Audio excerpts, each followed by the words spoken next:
కాపు రిజర్వేషన్ల పోరాటానికి మద్దతిచ్చిన పార్టీల నేతలు ప్రముఖులను కలుస్తున్నారు ముద్రగడ పద్మనాభం. హైదరాబాద్ ఏపీపీసీసీ చీఫ్ రఘువీర, ఎంపీ చిరంజీవి, దాసరి నారాయణరావులతో సమావేశమయ్యారు. రిజర్వేషన్ల పోరాటానికి మద్దతిచ్చినందుకు ధన్యవాదాలు చెప్పారు.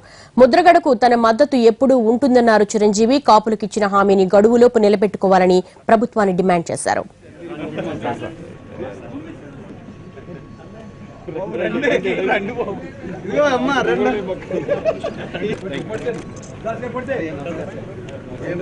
ఆ ప్రభుత్వం గనక ముఖ్యమంత్రి గారు తీసుకొచ్చే ప్రమేయంలో ముద్రగడ పద్మనాభం గారు ఆయన భవిష్యత్తు కార్యాచరణ చాలా సుస్పష్టంగా ఉన్నారు. బహుశా ఆగస్టు వరకు గడువు అడిగారు గతంలో వారు హామీలు నెరవేర్చడం కోసంగా. అంతవరకు వేచి చూస్తారు. లేని పక్షంలో ఆగస్టు నుంచి వారు ఒక నిర్ణయం తీసుకుంటారని నేను భావిస్తున్నాను. మళ్ళా రోడ్డు ఎక్కించొద్దనే పదే చెప్తా ఉన్నా. ఒకవేళ రోడ్డు ఎక్కమని వారు ఆదేశిస్తే రోడ్డు ఎక్కడానికి కూడా సిద్ధంగా ఉన్నాను. దానికి మీ పూర్తి సహకారం ఇవ్వాలని కూడా ఈ సందర్భంగా కోరటం జరిగిందండి.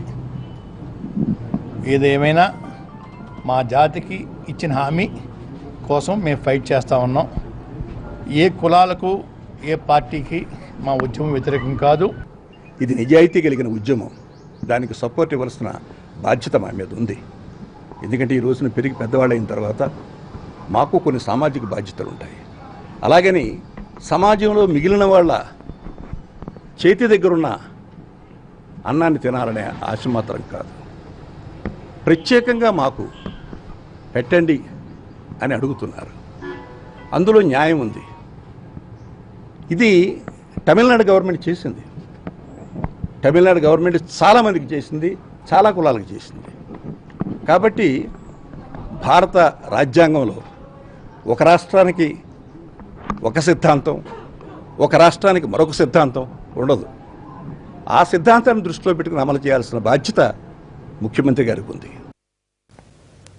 కాపు రిజర్వేషన్ సాధన కమిటీని ఏర్పాటు చేసింది కాంగ్రెస్. ఇవాళ ముద్రగడతో భేటీ తర్వాత ఏపీపీసీసీ అధ్యక్షుడు రఘువీరారెడ్డి కమిటీని ఏర్పాట్లు చేస్తున్నట్లు ప్రకటించారు. సోనియా, రాహుల్ కూడా కాపు రిజర్వేషన్ కు మద్దతు ఇచ్చారని, కాపులకు బీసీ రిజర్వేషన్ కోసం కాంగ్రెస్ కృషి చేస్తుందని అన్నారాయన. రఘువీరాను కలిసిన ముద్రగడ తుని సభతో పాటు కాపు రిజర్వేషన్ కు మద్దతు ఇచ్చినందుకు కాంగ్రెస్ కు కృతజ్ఞతలు తెలిపారు.